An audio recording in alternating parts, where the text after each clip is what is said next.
Ayan, so magandang araw mga kaibigan, mga katungkod. Napakagandang balita po ito sapagkat muli ay mapapanood, mapapakinggan at makakausap pa natin ang dating Pangulo ng Republika ng Pilipinas na si former President Rodrigo Roa Duterte. Ayan, so mag-uumpisa po ang kanyang programa sa SMNI. Ayan, tuwing linggo po ito, no, ganap na ikapito ng gabi hanggang ikasampo ng gabi.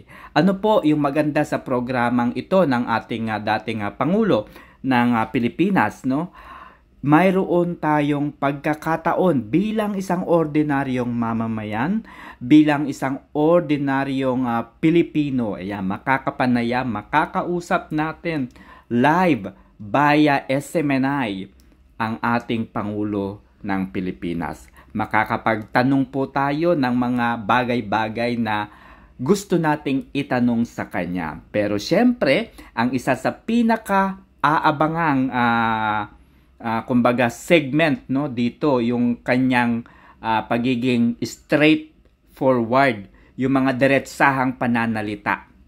Iyon po yung talagang hinahanap-hanap dito kay President Rodrigo Roa Duterte. Yun po, wala pong makakapantay doon dahil napakatotoong tao po ng ating Pangulo ng Republika ng Pilipinas. Ayan, so inihayag po ito ng kanyang matalik na kaibigan, no, na si Pastor Apollo Kibuloy. Ayan, so nagkita po sila ng ating dating Pangulo ng Pilipinas noong dumalaw po sila sa lugar, no, ni Senador Bato de la Rosa. Ayan, so tingnan po natin yung pahayag po ni Pastor Apollo Kibuloy. Pakinggan po natin kung ano yung mga mapapanood, ano yung expectation natin dito sa programang ito ng dating Pangulo. Last time nakita natin sa telebisyon ang ating former President Rodrigo Duterte noong nag-motorbike kami papunta sa Tuban, Santa Cruz upang bisitahin si Senator Ronald Bato de la Rosa sa pagpanaw ng kanyang butihing ina pabalik. Ngayon, palagi na ninyo siyang makikita every week sapagkat magkakaroon siya ng isang bagong programa sa SMNI.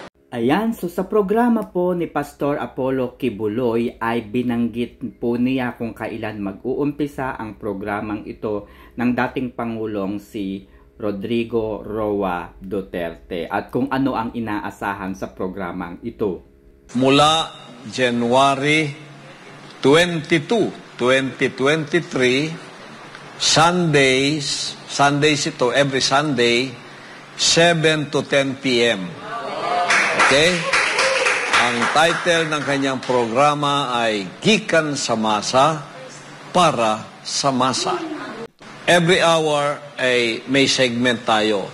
Ang last segment, last hour, sa 3 oras na yan, ay question and answer.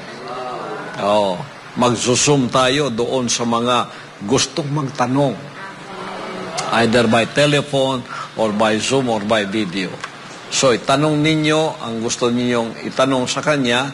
Ang SMNI ang magiging sounding board ng ating dating Pangulo. At magpapasimula na yan sa susunod na linggo pa, Sunday, January 22, 2023, 7 to 10 p.m. sa SMNI. Ayan, so layunin pa rin po ng ating Pangulo ng Republika ng Pilipinas na tumulong pa rin sa ating mga kababayan at syempre in general sa gobyerno. So andyan pa rin po yung kanyang guidance at syempre aabangan natin yung kanyang mga diretsahang salita. Ayan, kilala naman po natin yan. Wala yang sinisino si President Rodrigo Roa Duterte. Well,